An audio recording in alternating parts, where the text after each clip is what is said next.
Ben ça y est, je crois que c'est parti, Cindy, on est sur scène. C'est Bonjour à maintenant. tous. Bonjour à tous, bonjour à toutes, on est ravis de vous retrouver. Moi, je suis ravie de retrouver Cindy parce que la distance et le confinement nous éloignent en ce moment. Donc, je suis ravie de t'avoir à mes côtés, même virtuellement, pendant cette session. Loin des yeux, mais pas loin du cœur, Isa, tu sais bien. C'est ça.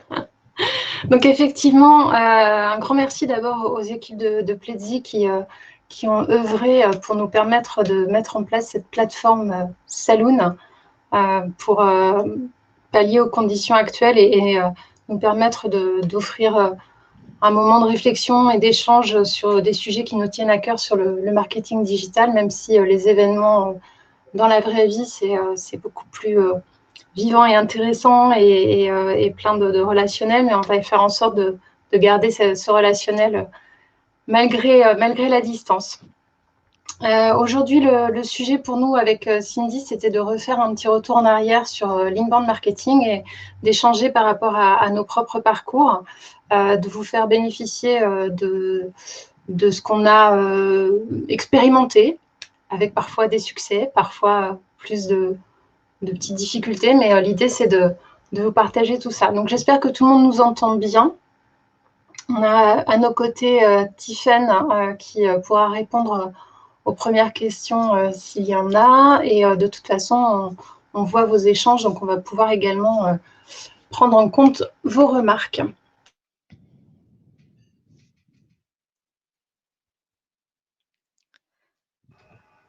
Oups, petite coupure, je crois. Je pense que ça va être peut-être un peu régulier, donc on s'excuse d'avance des conditions peut-être techniques, mais on assure au maximum. Exactement. Alors, au sommaire, aujourd'hui, ce qu'on va voir en inbound marketing, c'est qu'on n'a pas forcément les bases. Et bon, c'est pas Orelsan qui l'a dit, mais c'est un peu pareil.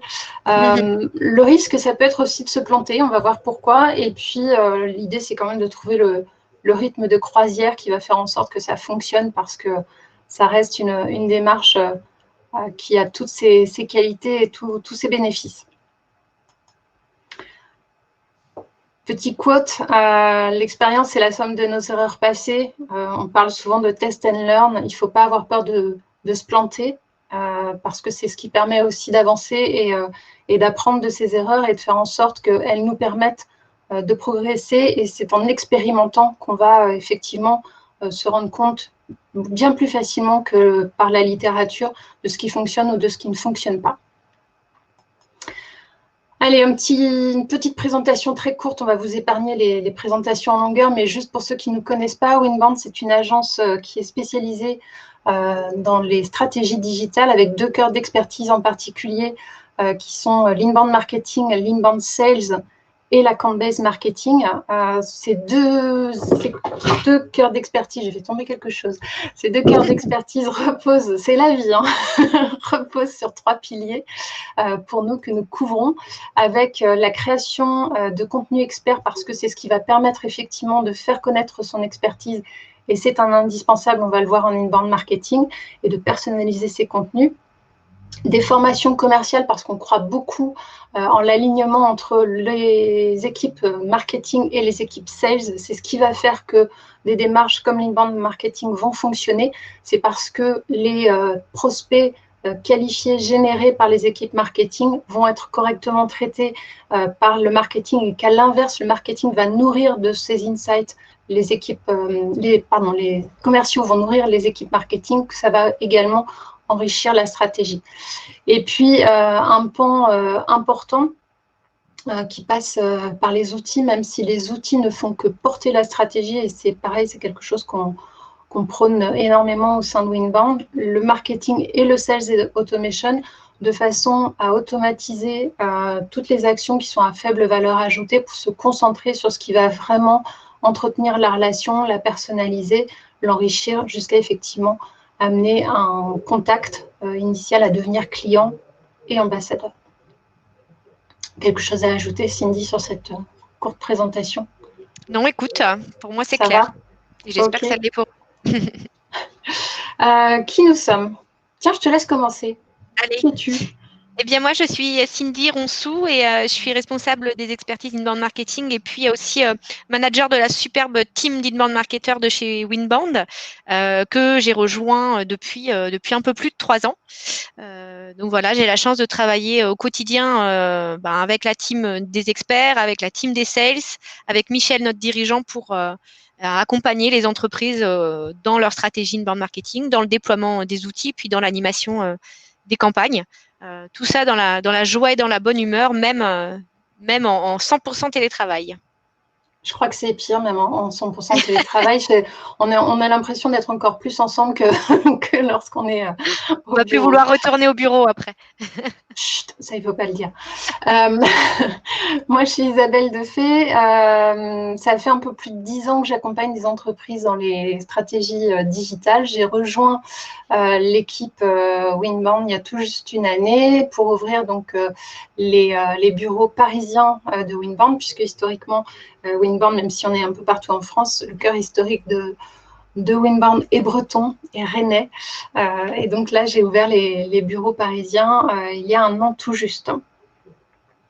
Allez, on rentre dans le vif du sujet. L'inbound marketing, rapidement, on repose juste quelques informations basiques. L'idée, c'est de développer ses ventes en exploitant des nouvelles méthodes marketing et commerciales, notamment sur un cycle long. C'est pour ça que c'est plus principalement adapté à des ventes B2B. 3 étapes majeures: attirer les prospects qualifiés. Comment ça se passe? On diffuse et on scénarise des contenus de qualité, des contenus à forte valeur ajoutée, des partages d'expertise sur le site internet et sur les réseaux sociaux. On amplifie via les réseaux. L'idée, c'est de générer effectivement un flux qui va venir sur le site internet, se nourrir des informations qu'on aura diffusées et à un moment donné, convertir ces contacts en contacts connus, engagés, au fur et à mesure qu'on va fournir ces informations. L'idée, c'est de capter effectivement suffisamment l'attention et l'intérêt des visiteurs pour qu'ils donnent et qu'ils offrent leurs coordonnées en téléchargeant un document et d'entrer dans une relation qui, au fur et à mesure, va permettre de nourrir la relation commerciale. Et je ne sais pas pourquoi ça a zappé, de nourrir la relation commerciale jusqu'à effectivement transmettre les contacts les plus qualifiés à la force commerciale pour le closing. On est dans une démarche qui repose énormément sur le contenu. Ce n'est pas par hasard que on parlait de Pledzi tout à l'heure, des plateformes de marketing automation comme Pledzi s'appuient énormément et valorisent beaucoup ce contenu. C'est un partage d'expertise qui donne de la valeur et qui est le cœur et le carburant de ce type de stratégie. Allez, je vous propose un petit retour en 2008. Ça ferait du bien en ce moment d'ailleurs. Pourquoi un retour en 2008 ? Parce qu'en 2008, en fait, j'ai changé d'activité professionnelle et je suis notamment tombée dans les pommes. Alors, pourquoi je dis que je suis tombée dans les pommes ? Ce n'est pas au sens propre. En fait, je suis tombée dans les pommes parce que j'ai été sollicitée pour accompagner une marque de cosmétiques biologiques qui valorisait notamment les actifs de fruits et surtout les pommes.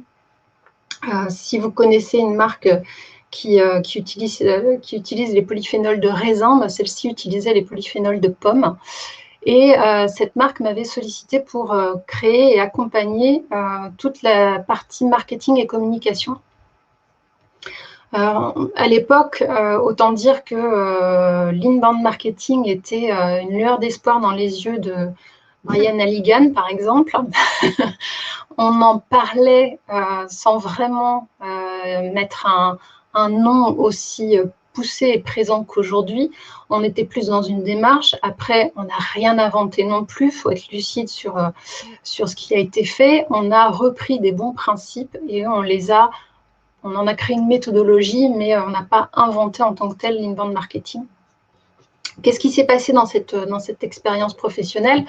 L'idée, c'était effectivement de se faire connaître, sur 2 pans. Faire connaître la marque aux blogueuses. Alors, les blogueuses, si on se remet dans le contexte de 2008, on n'avait pas du tout l'impact et l'influence qu'elles ont aujourd'hui. Nous étions dans un contexte où les blogs commençaient effectivement à avoir cette effervescence. Il n'y avait pas encore ce côté ambassadeur de marque. C'était, on pouvait les contacter et avoir un relationnel assez simple. Le marketing d'influence, Isa, n'existait pas pour dire à cette époque. En tout cas, il n'avait pas le poids qu'il a aujourd'hui et l'impact qu'il a aujourd'hui. Et surtout, ce n'était pas monnayé comme c'est aujourd'hui. Surtout pas. L'idée, c'était aussi, et l'important, c'était d'attirer l'attention des professionnels parce que la marque avait besoin d'être référencée en distribution exclusive. Et pour ça, il faut montrer patte blanche et il faut être suffisamment reconnu. La fondatrice de la marque, l'intérêt, c'est que cette personne-là avait effectivement un background très scientifique, mais aussi s'était intéressée au marketing digital. Et elle me dit, voilà, on va faire des mini-sites, on va créer du contenu. OK. Sauf que moi, la pomologie, autant vous dire que, hormis croquer des pommes, j'y connaissais pas grand-chose. Mais ça a été un vrai défi, un défi vraiment super sympa à relever, de créer du contenu, de partager à la fois son expertise à elle scientifique, de partager de l'information sur la biodiversité. Pareil, on n'en parlait pas autant qu'aujourd'hui à l'époque.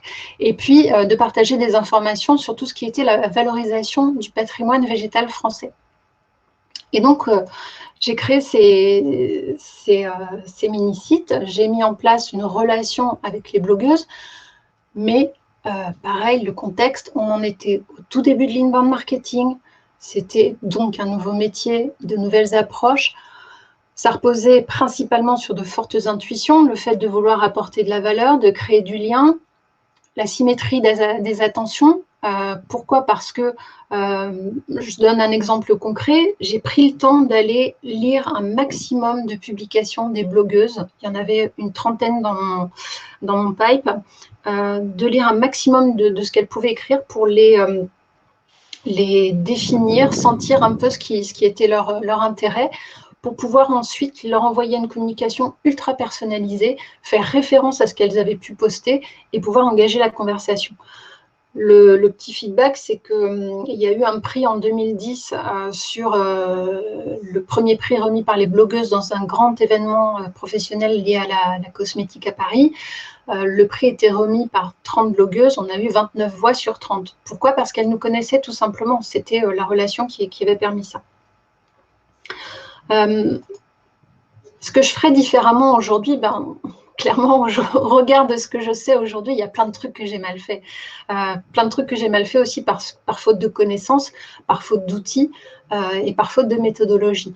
Donc, les bases importantes à poser en inbound marketing, c'est quoi ? C'est d'avoir des fondations solides. C'est comme une maison. Ça veut dire qu'il faut bien connaître les cibles auxquelles on s'adresse. On va parler donc des personas. C'est une définition qui est parfois un peu galvaudée, mais c'est indispensable. Ça veut dire aussi travailler son référencement naturel. Et au-delà du référencement naturel, le champ lexical, la sémantique de votre cœur de métier, pour pouvoir utiliser les meilleurs mots-clés d'un point de vue technique, mais aussi d'un point de vue technique et contenu et intérêt de vos cibles. Avoir une stratégie éditoriale construite avec un vrai calendrier, une vraie régularité auquel on se tient, et pas seulement « tiens, aujourd'hui, ça serait chouette, je vais peut-être écrire là-dessus ». Avoir aussi des outils de conversion, typiquement une landing page avec un document à télécharger, j'en étais pas encore là au tout début. Suivre des KPI, parce que si on ne mesure pas, on avance à l'aveugle et ça ne sert à rien. Et puis, la panacée était à l'époque d'avoir un outil de marketing automation et d'emailing, parce que j'ai tout fait à la mano, mais c'est ce qui m'a permis aussi d'apprendre, de découvrir qu'il y avait après, par la suite, des techniques qui étaient beaucoup plus avancées, des outils qui m'auraient permis d'être beaucoup plus efficace dans mon quotidien. En revanche, il y a des trucs que je ne changerai pas, c'est la curiosité et la passion d'apprendre, parce que quand vous avez quelqu'un qui vous dit « on va faire ça, tu n'y connais rien, mais c'est génial, tu vas voir, c'est top », c'est quand même un sacré défi. La rencontre avec un univers, parce que la cosméto-bio et la pomologie, l'air de rien, c'est quand même assez fascinant.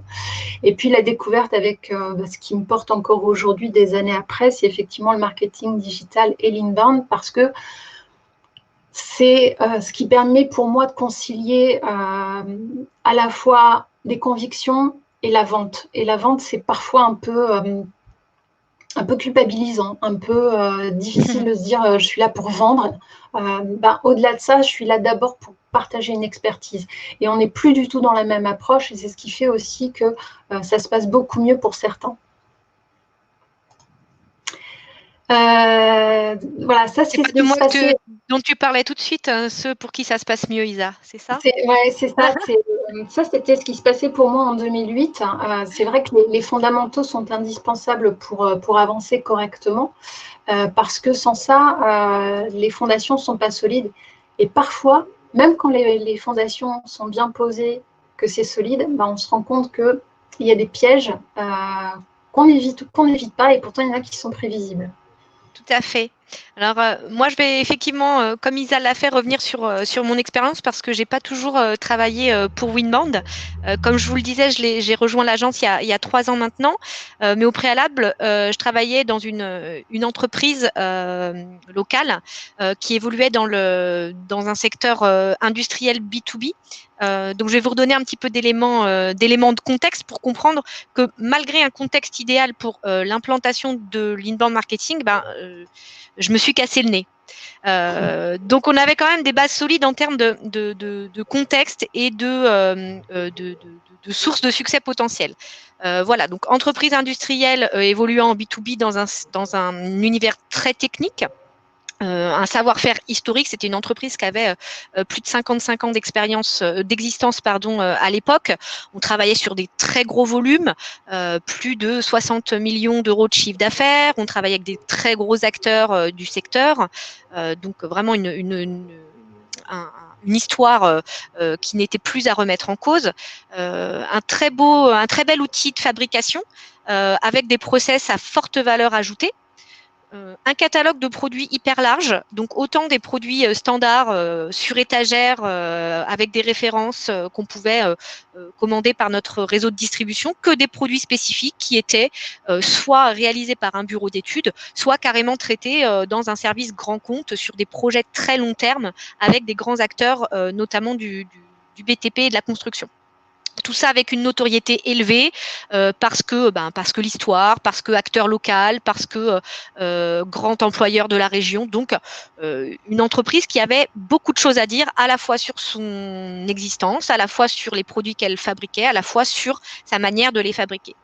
À l'époque, on était dans un contexte un petit peu particulier, c'est que cette entreprise était à vendre, donc il fallait vraiment qu'elle se mette en valeur. Il y avait 2 besoins principaux, 2 défis à relever. C'était le premier, un besoin de différenciation sur les produits standards. On était dans une entreprise qui finalement fabriquait des produits qui étaient issus de cahiers des charges donnés par nos donneurs d'ordre, ce qui aboutissait à des produits qui étaient quasiment les mêmes chez tous les fabricants. Donc, en gros, que vous preniez un produit chez nous ou chez le concurrent, c'était bonnet blanc, blanc bonnet. Donc, en termes de différenciation et d'argumentation produit, c'était compliqué, c'était limité. On avait malgré tout un besoin de notoriété sur l'autre part de notre activité qui était les produits spécifiques, parce que tout le monde connaissait ces fameux catalogues, mais des produits qui étaient finalement uniques, qu'on pouvait réaliser sur mesure en fonction de contextes très particuliers.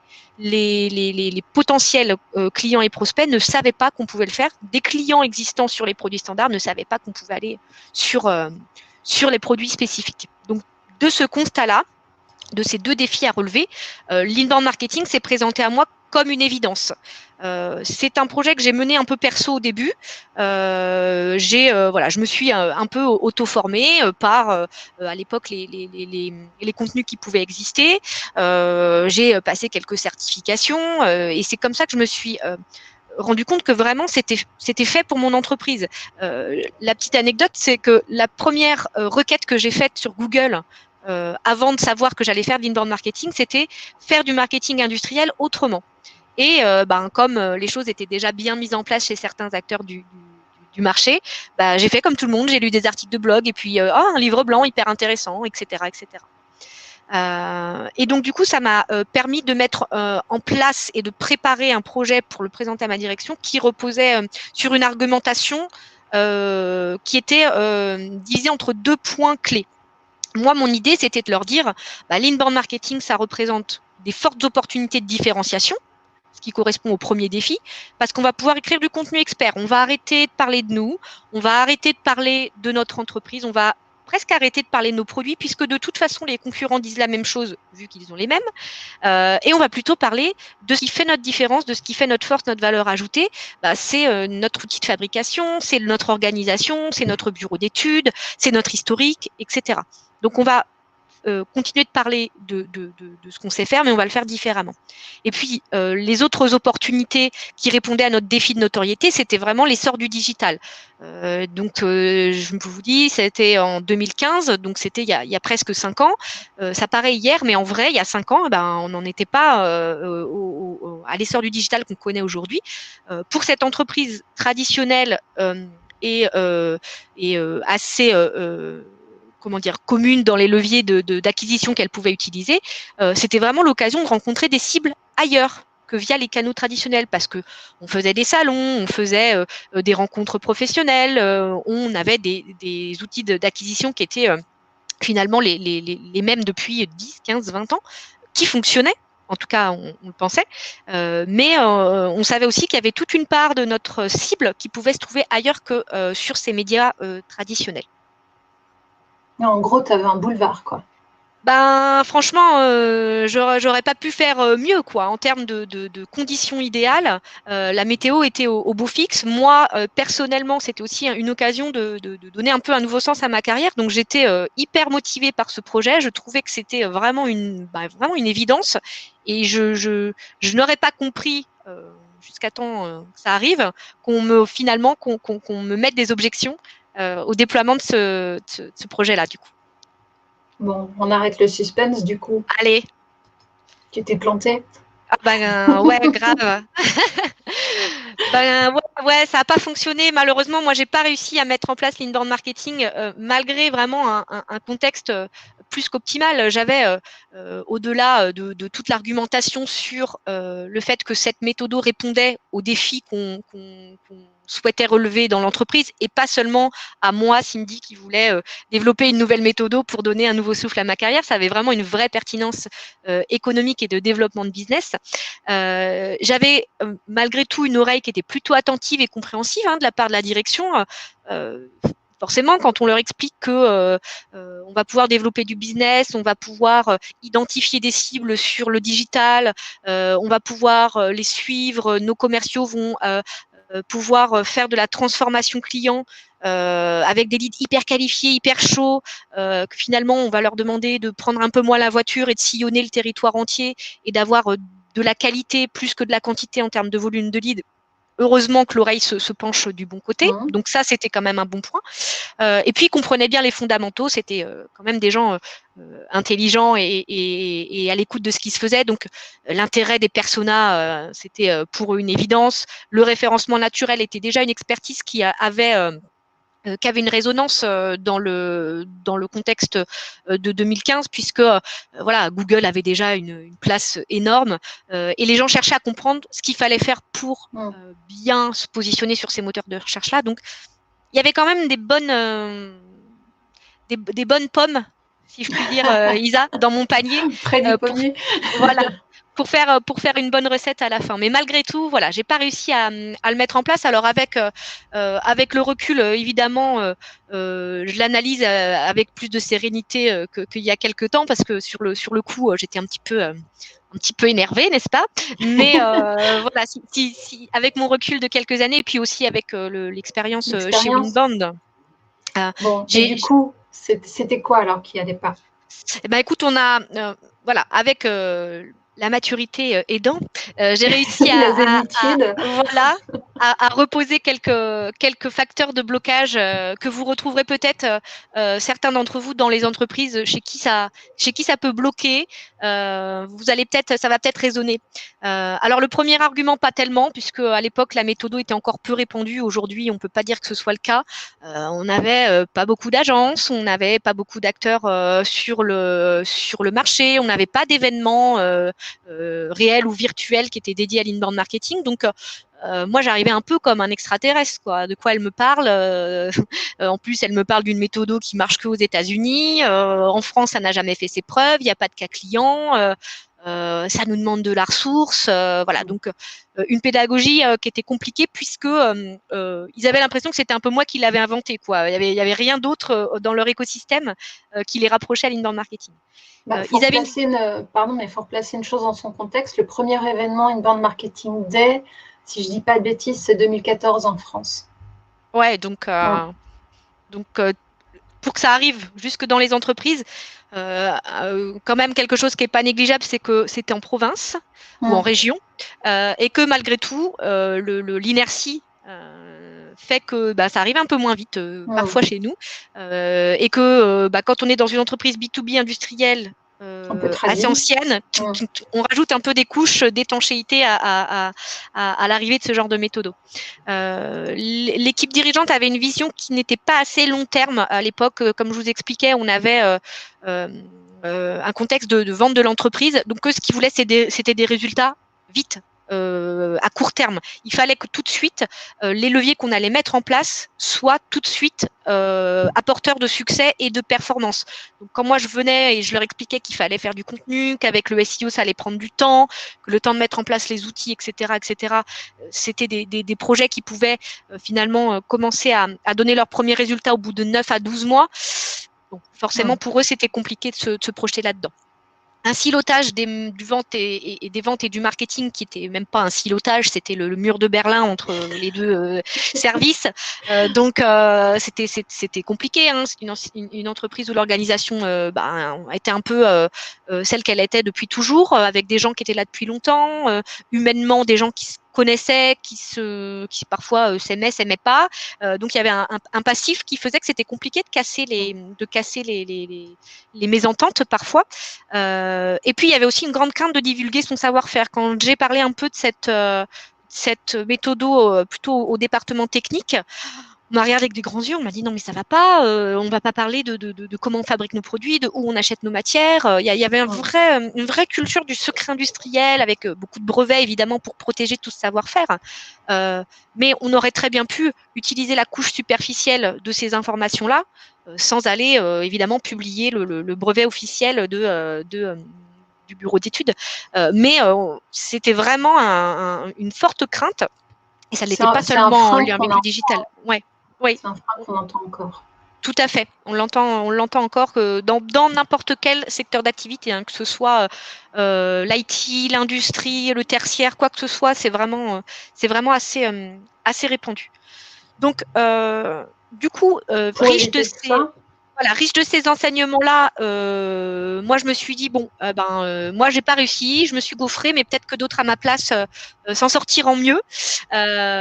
Donc pour éviter cette situation, moi je vous donne deux petits conseils à mettre sur votre to-do dans les prochaines semaines, parce que je suis sûre que vous avez beaucoup de temps devant vous. Donc préparez pendant cette période de confinement votre plan de bataille. Vous identifiez les facteurs ou les acteurs bloquants. Les facteurs bloquants, ça peut être, est-ce que c'est la culture de l'entreprise, est-ce que c'est la conjoncture? Alors pour le coup, la conjoncture actuelle sera peut-être un facteur accélérateur, je ne sais pas. Est-ce que c'est plutôt des facteurs humains? Est-ce que c'est l'équipe de direction qui, pour des raisons ou d'autres, ne veulent pas entendre parler de cette méthode-là? Identifiez les facteurs bloquants. Et puis après, vous décortiquerez petit à petit comment vous pouvez les surpasser. Préparez une communication sur le sujet qui soit pédagogique. Comme je vous disais tout à l'heure, si vous arrivez en parlant inbound marketing, SQL, automation, funnel, blablabla, ils vont vous regarder avec des grands yeux. Pour peu que vous n'ayez pas en face de vous des marketeurs qui soient agiles avec ces termes-là, qui aient l'habitude de pratiquer et ce langage et cette réflexion. Soyez simple. L'inbound marketing, comme disait Isa, c'est pas une révolution, hein, donc c'est juste du bon sens. Utilisez des termes qui soient simples à comprendre et accessibles. Et puis trouver des axes d'optimisation qui appuieront en fait la nécessité de mettre en œuvre l'inbound marketing. Ça veut dire quoi? Ça veut dire ne le présentez pas justement comme une révolution. N'allez pas dire c'est génial ce truc, il faut absolument qu'on le fasse, c'est innovant. Non, c'est juste du bon sens, c'est juste remettre dans la bonne voie le contenu, c'est juste utiliser des outils pour optimiser la génération de leads et puis ne pas laisser s'enfuir un max d'opportunités sur votre site internet parce que vous n'aurez pas réussi à capter vos leads. C'est vraiment du bon sens. Il y a plein de choses qui se font sûrement dans vos entreprises sur des canaux traditionnels d'acquisition offline ou online. Voilà, c'est juste, dites-leur que ça vient en complémentarité de ce que vous avez déjà fait. Le deuxième conseil que je peux vous donner, c'est une fois que vous avez bien préparé votre plan d'action, vous passez à l'action. Vous impliquez les acteurs clés. Si vous savez que dans votre pôle technique, vous avez quelqu'un qui a super envie de parler de son produit, vous lui demandez d'écrire du contenu. Si vous savez que votre DIRCOM, il a envie de motiver ses équipes commerciales, vous lui parlez de ses nouveaux process et de comment il peut les aider dans leur quotidien à faire de la prospection. Il faut vraiment trouver des pilotes. Et puis, j'ai envie de dire, ceux qui n'ont pas envie, on s'en occupe pas trop et puis on les laisse se bouder dans leur coin. Par contre, les gens motivés et les gens énergiques, on les implique et voilà, c'est un peu des chevaux de Troie, qui vont vous aider à davantage disperser le bon message dans l'entreprise. Et l'émulation, elle va naître d'elle-même, en fait. C'est en embarquant un premier pilote que finalement l'émulation va être là. Complètement. Proposer des leviers qui ne sont pas des purs leviers inbound. Ça peut paraître étrange pour une agence inbound de vous dire ça, mais on sait que c'est long l'inbound, on sait que c'est du travail, c'est des ressources, que ça ne se fait pas en 2 jours. Donc, il y a des leviers, notamment les leviers SEA, qui vous permettent d'avoir des succès un peu plus rapides. Donc, et pour avoir des succès et aussi pour prouver rapidement que ça peut fonctionner, n'hésitez pas à injecter des petites doses de levier un peu plus court-termiste en termes de ROI. L'inbound, c'est un sujet communautaire. Utilisez la communauté. Invitez vos boss à des webinars comme celui d'aujourd'hui. Faites-les venir à des événements comme IMF ou comme d'autres. Envoyez-leur des articles de blog. Faites-les s'inscrire à des newsletters d'agences inbound marketing qui vont au quotidien les alimenter. Il faut utiliser les gens qui parlent de ça tous les jours pour vous-même faire la propre promotion de cette méthode en interne. Et puis rassurer. Pardon, je rebondis juste sur ce que tu disais. C'est vrai qu'on n'avait pas prévu forcément de parler d'IMF, mais l'événement Inbound Marketing France qui se passe donc à Rennes fin janvier, début février pour 2021, on s'en rend compte parce que ça rassemble 1 millier de personnes qui consacrent une journée entière pour se nourrir et s'informer sur l'ensemble des métiers du digital, dont l'inbound marketing. Et comme tu le dis, c'est très communautaire et il faut s'appuyer sur cette envie aussi d'apprendre et de se nourrir d'informations et de partager des expertises. Rassurer en interne sur la publication du contenu expert.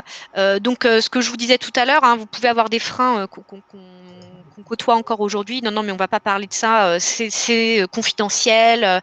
Si on le dit, notre concurrent va venir nous copier notre petit process de fabrication. Non, ça, il faut arrêter. Si vous ne le faites pas aujourd'hui, eux, ils vont le faire avant vous.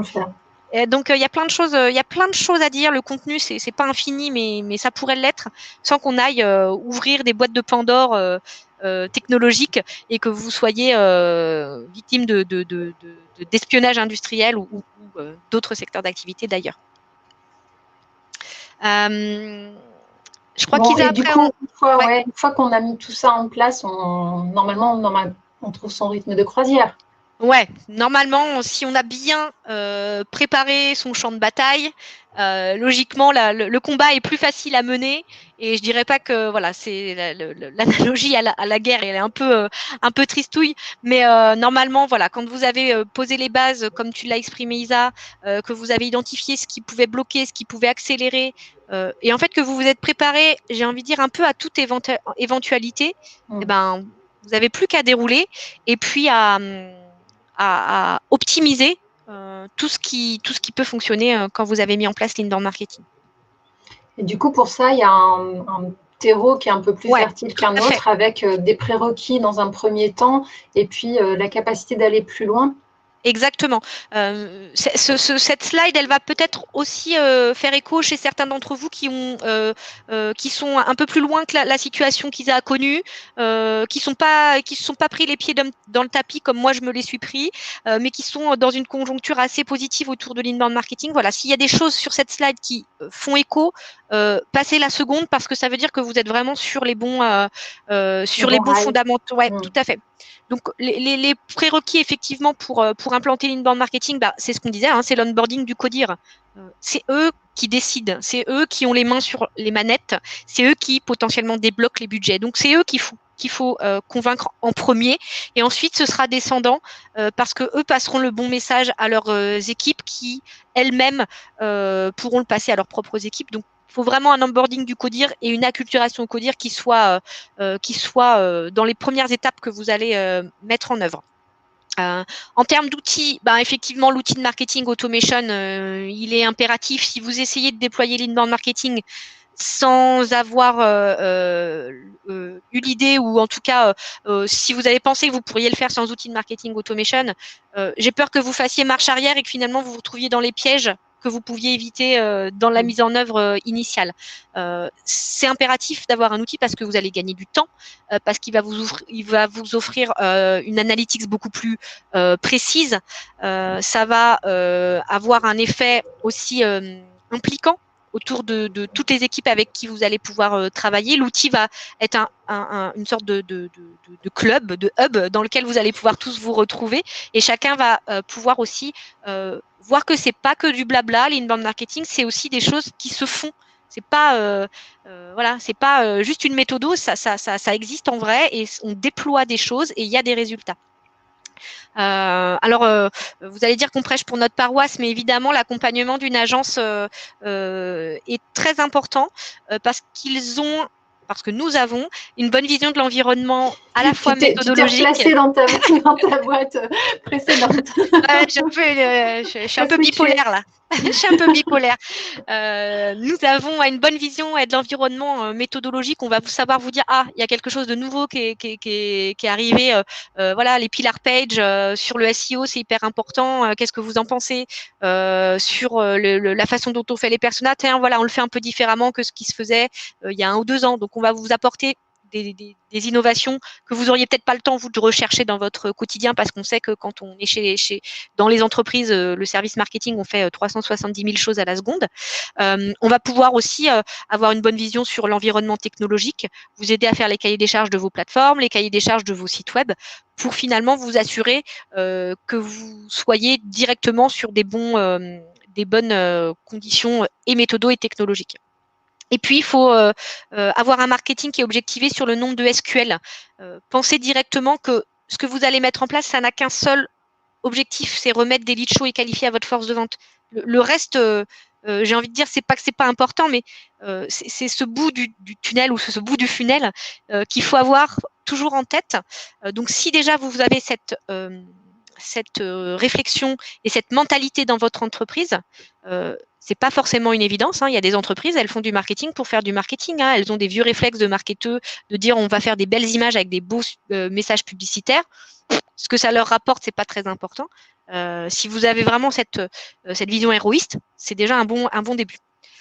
Donc, si vos prérequis sont sécurisés, vous pouvez aller un petit peu plus loin en changeant un petit peu l'organisation, en mettant en place une équipe dédiée avec un inside sales qui va faire de la pré-qualif, avec un inbound marketer qui va gérer et piloter votre stratégie de contenu, un content manager qui, lui, va créer les contenus. Chacun va être dans son expertise, le meilleur, et tous ensemble, vous allez aller beaucoup plus loin parce que vous allez pouvoir mettre en place les ressources nécessaires beaucoup plus vite. N'hésitez pas à vous former au marketing, à la rédaction, à la création de contenu, à la création de vidéos. Comme on disait, c'est un sujet communautaire, donc vous avez des formations, si vous voulez, en continu 7 jours sur 7 sur les nombreux sites internet qui vous permettent de vous former ou en tout cas de vous informer à l'inbound. Et puis vous avez aussi des organismes de formation qui peuvent personnaliser vraiment votre approche de l'inbound marketing. Vous pouvez mettre en place des temps spécifiques comme des comités éditoriaux avec des gens qui sont des experts du sujet, qui vont vous donner des très bonnes idées d'articles de blog à rédiger ou qui vont vous donner la matière pour créer votre calendrier éditorial. Vous pouvez créer des temps plutôt avec les équipes sales, donc ce qu'on appelle les réunions marketing. Hein, si vous vous parlez pas et si vous échangez pas sur qui sont les clients dans la vraie vie, qui sont les clients sur le digital, est-ce que ce sont les mêmes, comment on doit les qualifier sur le digital pour que vous puissiez les transformer dans le réel. À un moment donné, ces discussions-là, si elles n'ont pas lieu, ça ne peut pas fonctionner. Vous ne pouvez pas travailler dans des dimensions parallèles. Il faut vraiment que vous soyez en main dans la main et que vous imposiez de vous échanger des informations lors de ces réunions marketing. Et puis la dernière chose, c'est la vision funnel. Donc on disait tout à l'heure que c'était déjà bien d'avoir une vision héroïste, mais la vision funnel, c'est justement comment de mon anonyme sur le moteur de recherche, j'en arrive à avoir un SQL que je vais transformer en client. Tout ce cheminement-là, il faut le formaliser. Il faut le formaliser en termes de chiffres, donc d'objectifs. Combien à chaque étape je dois générer de leads MQL, SQL. Qu'est-ce que je dois mener comme action à chacune de ces étapes pour atteindre mon objectif et du coup, ces actions-là, quelles ressources elles me demandent, etc. Donc, une fois que vous avez tout ça, on peut dire que vous avez vraiment le terreau fertile pour implanter l'inbound marketing et que il y a peu de chances que ça fonctionne pas. Et ce serait intéressant que si certains ont mis tout ça en place, si ça n'a pas fonctionné, qu'ils nous disent peut-être ce qu'ils auraient fait différemment ou en tout cas quelle serait leur bonne astuce pour aller un peu plus loin. Alors effectivement, comme tu dis, c'est un terreau fertile qui a tout pour que ça fonctionne. Il y a quand même un risque qui existe et qui a été notamment mentionné par Fans qui a partagé ce retour d'expertise justement quand on en avait parlé à Inbound Marketing France. Le risque, c'est le changement d'équipe. Le changement d'équipe, c'est ce qui peut tout casser dans la dynamique, surtout si les choses n'ont pas été référencées, s'il n'y a pas une méthodologie avec un référentiel qui permet à une personne ou une équipe qui va reprendre en main le projet de savoir où elle met les pieds, de savoir qui fait quoi, d'avoir cette structure et ce cadre rassurant et de référence qui va permettre de faire en sorte que ça continue d'avancer correctement. Et c'est hyper important de documenter sa stratégie, d'être rigoureux sur ce point-là parce que ça peut complètement casser une dynamique et les résultats probants jusqu'à présent, même quand on est sur un terreau fertile. Donc, c'est un point de vigilance important à avoir à l'esprit, de non seulement structurer, bien préparer, comme tu le disais, d'avoir les bases, d'avoir son plan de bataille s'il y a des pièges qui émergent ou autres, et d'avoir son terreau fertile, mais aussi de documenter un maximum de choses parce qu'effectivement, on n'est pas à l'abri d'un changement d'équipe ou d'une évolution même d'une personne qui gérait le dossier ou le projet en interne qui évolue et qui est promu. Il faut qu'il y ait quelqu'un qui puisse prendre la relève très rapidement en étant bien accompagné aussi avec une agence référente, par exemple. Au-delà de l'opérationnel, Isa, si cette personne, elle faisait et qu'elle s'en va, c'est une chose, mais peut-être que cette personne, ça peut être aussi une des personnes qui était ce fameux booster dans l'entreprise, quelqu'un qui n'était pas dans l'opérationnel, mais qui était un vrai ambassadeur de la méthodo. Et si lui s'en va, des fois après, ça fait un peu château de cartes. Donc, si personne derrière ne vient, ne revient un peu à la table des négociations pour réexpliquer, refaire de la pédagogie, ce que font les agences au quotidien, ça peut être un risque. Du coup, les 4 éléments pour que ça marche.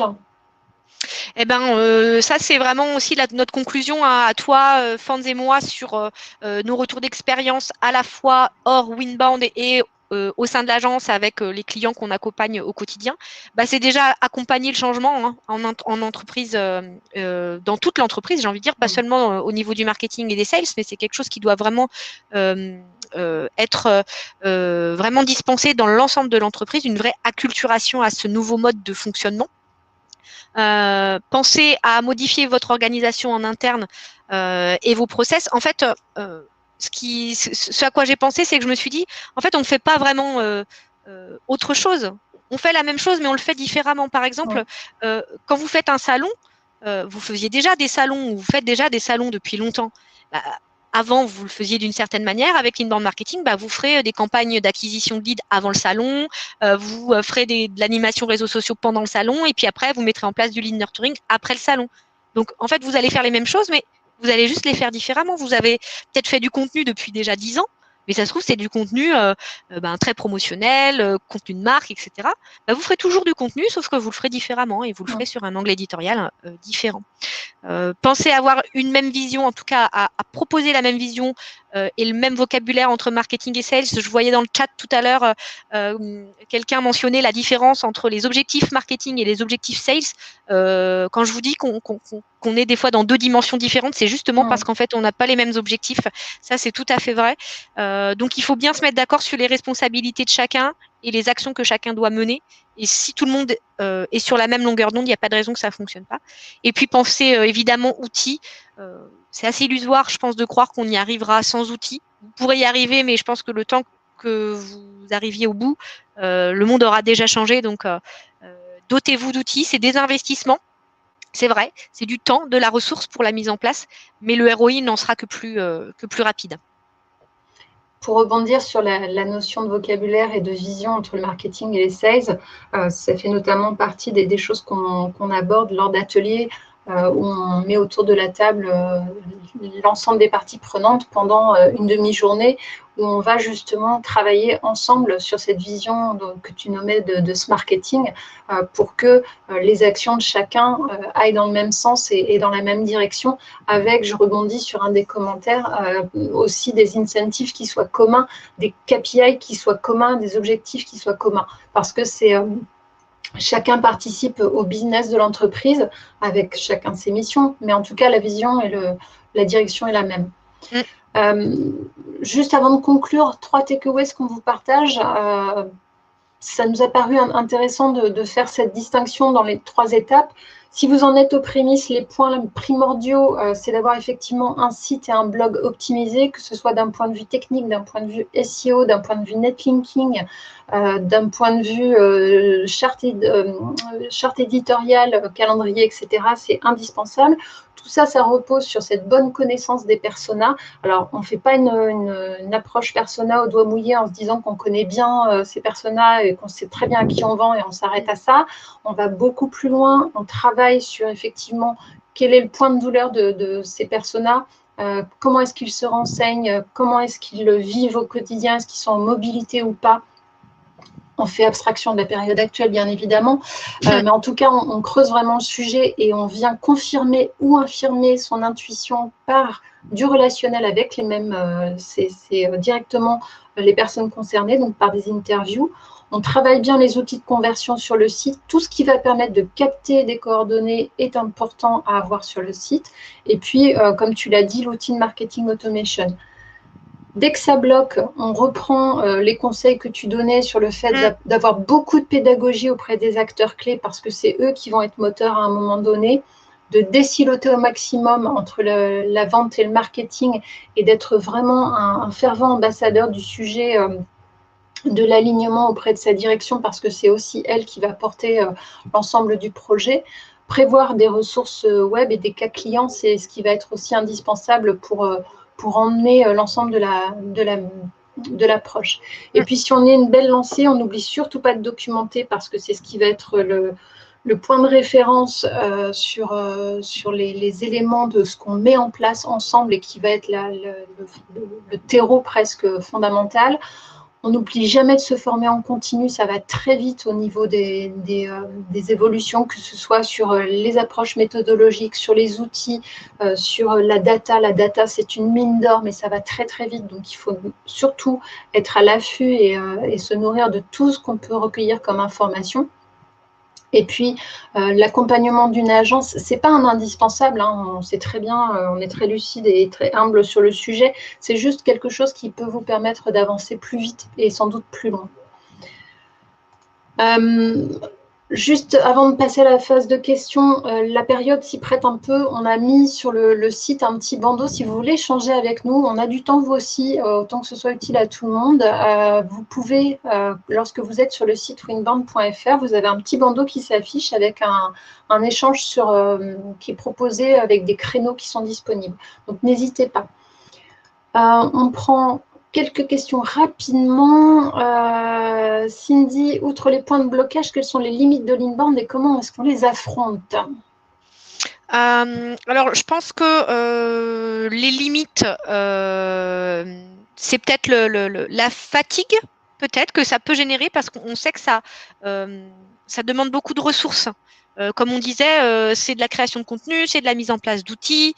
Alors au-delà de l'aspect financier que je ne mets pas comme une limite parce que les entreprises ont souvent des mines d'or, ils sont souvent assis sur des coffres forts de contenu, de ressources et ils le savent pas. Donc je sais très bien qu'on peut faire du contenu sans mettre des milliers d'euros.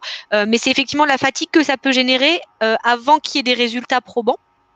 Parce que le SEO met du temps à faire son effet, parce qu'avant qu'on arrive à bien ajuster un workflow de nurturing pour bien atteindre son objectif de conversion, il faut affiner, parce que des fois, le temps que la mayonnaise prenne au niveau des équipes commerciales, si c'est le marketing qui a mis en place, il peut se passer du temps. Donc, il faut garder son énergie. Et si on voit que la fatigue est trop longue, il faut savoir déléguer. Déléguer soit une fois de plus à un prestataire tiers, soit peut-être en interne des gens qui pourront vous aider sur l'opérationnel de l'intégration de contenu ou sur la rédaction, ou voilà, ça rejoint ce qu'on disait tout à l'heure, peut-être une modification de votre service marketing, parce que si vous vous mettez à 100% sur ce sujet-là, vous pourrez peut-être pas être organisé de la même manière que celle que vous aviez jusque-là, quoi. Donc, je pense que c'est une des plus grosses limites en termes de mise en œuvre. Voilà, au-delà de ça, peut-être aussi certaines. Je voyais tout à l'heure aussi dans le chat des gens qui mentionnaient des mentalités un petit peu rétrogrades à qui on avait du mal à injecter ces nouvelles méthodes-là. Si ces personnages-là sont à des niveaux importants et qu'ils sont bloquants dans la mise en œuvre de l'inbound marketing, ça peut être une limite puisqu'ils font vraiment écran et que ce sera compliqué, eux, de les faire changer. Mais voilà, il faut être intelligent et plutôt s'appuyer sur les gens qui sont moteurs. Oui, ou démontrer par l'exemple que ça fonctionne. Typiquement, tu parlais des comités éditoriaux. Par expérience, moi, j'ai vu une transformation en interne chez un client où effectivement, ça bloquait pour emmener des équipes. Le jour où on a pris un expert et qu'on l'a amené à un comité éditorial en disant « on a besoin de toi parce que c'est toi qui as cette expertise », ce savoir-faire et que tu vas être le cœur du sujet de ce qu'on va créer comme contenu et que sans toi, ça va être bancal. Au début, la personne dit « mais j'ai autre chose à faire et clairement, je ne sais pas le faire, je ne suis pas là pour ça ou autre ». Mais à partir du moment où elle comprend ce que ça peut apporter et que la fois d'après, vous voyez cette personne-là revenir avec une liste de prévers, de sujets à aborder parce que j'ai regardé, finalement, j'ai retrouvé, on avait fait une plaquette, parce que c'est souvent des gens qui sont qui ont une histoire de l'entreprise aussi, donc ils se souviennent de beaucoup de choses, de ce qui a été fait parfois en print ou en offline. Et comme tu disais, il y a un vrai trésor en termes de contenu sur lequel on peut s'appuyer. Ça répond à une des questions de Julien et de Charles sur les TPE. Il ne faut pas croire qu'une TPE n'a pas la capacité à créer du contenu, à pouvoir le mettre en ligne sur un site, de pouvoir générer ces leads de façon qualifiée à partir de choses qu'on a à disposition, qu'on va transformer. On applique bien certaines règles, notamment de référencement naturel, et ça fonctionne. Pour moi, la taille de l'entreprise n'est effectivement pas du tout un critère pour le déploiement de l'inbound marketing. C'est plutôt le produit que vous vendez, l'expertise que vous valorisez et la longueur du cycle d'achat de vos prospects. Mais si vous êtes une TPE et que vous vendez des produits hyper techniques de niche s'adressant à une population hyper précise, etc., le déploiement de l'inbound marketing, à la rigueur, que vous soyez 4 ou que vous soyez 4000, c'est pas ça qui fera qu'on déploiera des méthodos différentes, en fait. Donc, pour moi, la taille de l'entreprise, c'est pas du tout un sujet sur les limites qu'on peut se mettre. Bon, on ne va pas aller jusqu'à conclure avec le fait que ce n'est pas la taille qui compte, mais presque. Isa. Allez, on vous remercie beaucoup. On garde le contact. N'hésitez pas à nous écrire sur l'adresse contact@winbound.fr. On peut aussi réaliser un audit de votre stratégie inbound marketing où vous accompagnez sur, par exemple, détecter les points bloquants, les pièges ou faire un état des lieux de votre stratégie à l'heure actuelle. Et puis, on est également, je le précise, organisme de formation, Datadocké éligible aux OPCO. Donc, s'il y a besoin de vous accompagner justement sur ces points-là, n'hésitez pas. J'espère que le retour d'expérience, notamment de Cindy, parce que pour l'avoir expérimenté, lorsqu'on fait cet échange, on souligne souvent que c'est rare d'avoir l'humilité de reconnaître qu'on s'est planté. Mais c'est aussi ça, comme on le disait, l'expérience est la somme de nos erreurs passées. L'important, c'est de le partager, que ça soit utile à d'autres et finalement de trouver à un moment donné son rythme de croisière. Donc, merci beaucoup. N'hésitez pas à garder le contact avec nous, à échanger. Ce sera toujours un plaisir de répondre à vos questions. Merci. Merci à tous, à très bientôt.